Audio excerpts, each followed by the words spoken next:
Hi, Steve Davies here. Before I talk about artificial intelligence and the work we've been doing, it's important to provide you with some critical context.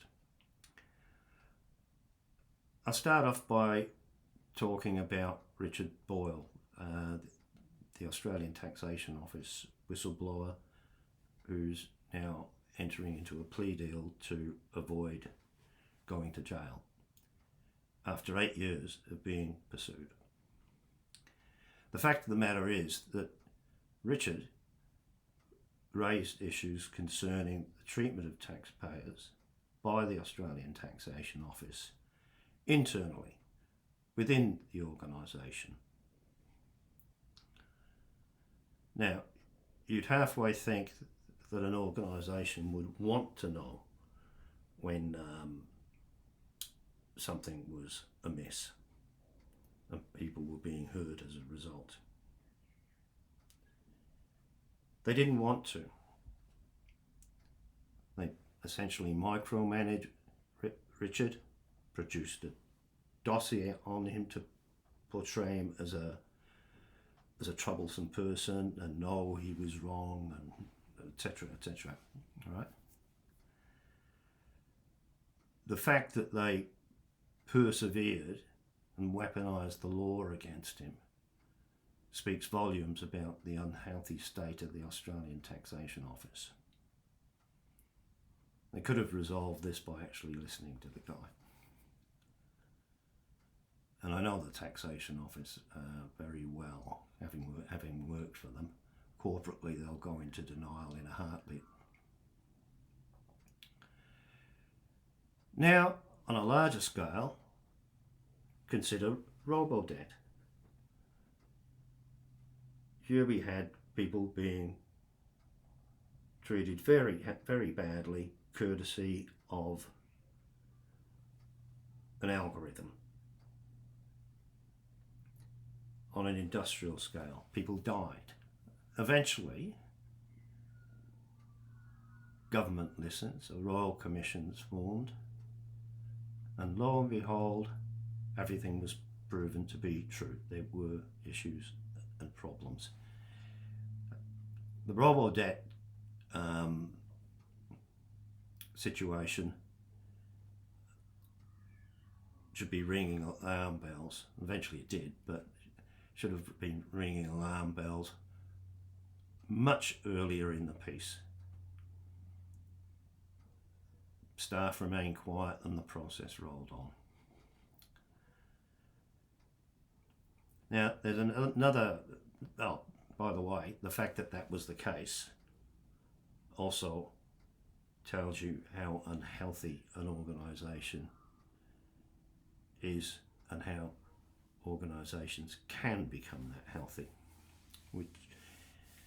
And there's another common element in all of these situations, and that's the operation of the model litigant obligations within government.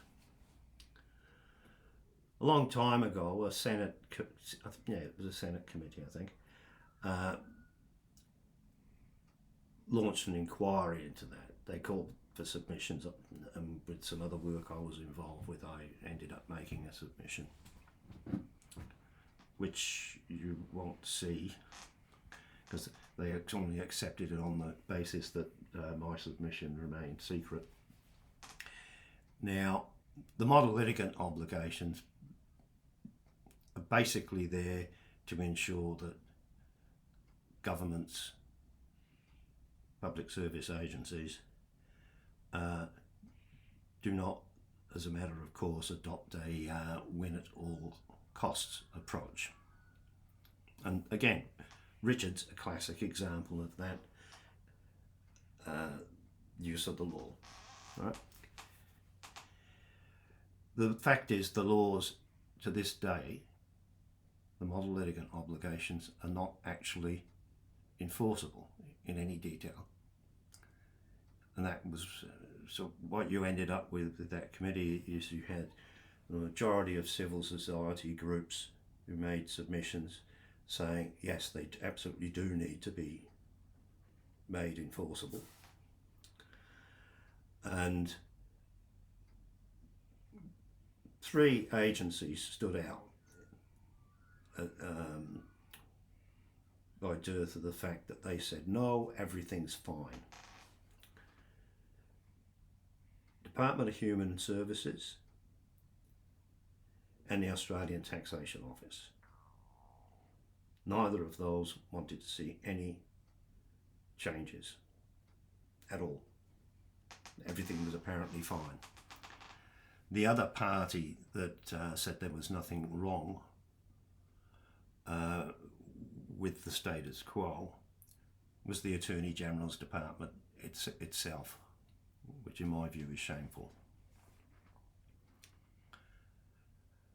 You put all that together and you get a strong handle on just how bad things can get and why. So the question becomes, what drives otherwise good people to do bad things? And government agencies will have a mission statement and the usual brouhaha saying, this is what we stand for, we're wonderful, etc., etc. And then when you look at behaviours and practices like this, they certainly are not. Which leads me to Albert Bandura's mechanisms of moral disengagement. I'll just read through them to be very clear. Advantageous comparison. Making something appear better or less harmful than it is by pointing to something far worse. Attribution of blame. Blaming the victims or targets that have been harmed by immoral behaviours and practices for bringing it on themselves. That was very much the mindset of the ATO in relation to Richard. Dehumanisation, portraying people who will be harmed by behaviours and practices as less than human, as case numbers in a system or process. Well, there you have your robo-debt. You're just a case. Diffusion of responsibility, minimising personal responsibility for any harm caused to people by claiming they are only responsible for a small part of the process. That has a lot to do with the way responsibilities are chopped up into segments in our bureaucracies. Displacement of responsibility, superficially acknowledging the harm caused to people by behaviours and practices while claiming it's a result of decisions made at a higher level. Disregard, distortion and denial of consequences, ignoring, minimising and denying the harm, including evidence of harm caused to people. We saw that with robo-debt. Euphemistic language, using sanitised language and jargon to mask the hurt and harm caused to people. And lastly, moral justification, claiming behaviours and practices that cause harm to people serve a higher social and moral purpose. Now, government agencies are invested in looking after their own reputation. Yet here we have a situation where moral disengagement can and does take hold and then is routinely denied. That has been the case for a very long time. If you say to the head of an agency, would you like your organisation would you like to see your organisation normalise moral disengagement? They'd say no, but dig into the detail and they're just in denial. Which leads me to our work on artificial intelligence. Now, I've took Professor Albert Bandura's mechanisms of moral disengagement and as we went on, conversely, moral engagement, to analyse policies, behaviours, practices. You can look at political speeches, whatever you like, but to look at them through the lens of moral disengagement, and conversely, moral engagement. So I experimented with DeepSeek and with Grok, right? And compared the two. Now there's some nuances in the way that DeepSeek presents information and how Grok does. But both those AI platforms consistently and reliably analyse speeches, policy statements, whatever you like, really, consistently and reliably. So in other words, we know the AI can do it. Over time, of course, as people generally know, yes, these AI platforms do learn, and the reporting that's provided is more and more detailed, more and more nuanced, raises questions, asks you what else you would like and makes suggestions there. So in other words, we could be solving a lot of problems right now. I've endeavoured to share that with the Australian Public Service Commission and so on, and they ended up stonewalling that, and that can only have been with the approval of the Department, of Prime Minister and Cabinet.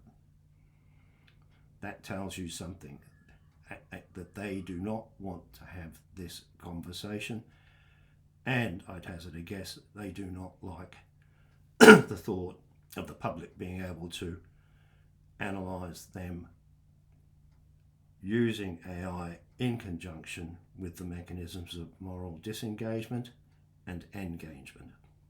Right. Now, that entire situation has a profound impact on the operation of our democracy. Because on the one hand, you will have government, politicians and departments saying, we follow the rules, we have a set of values, etc. But when you get a mismatch where you can see that, oh, hang on, you're behaving this way and your processes are doing X, Y, Z, and they actually cause harm, you've got a severe disconnect. And if you normalise that,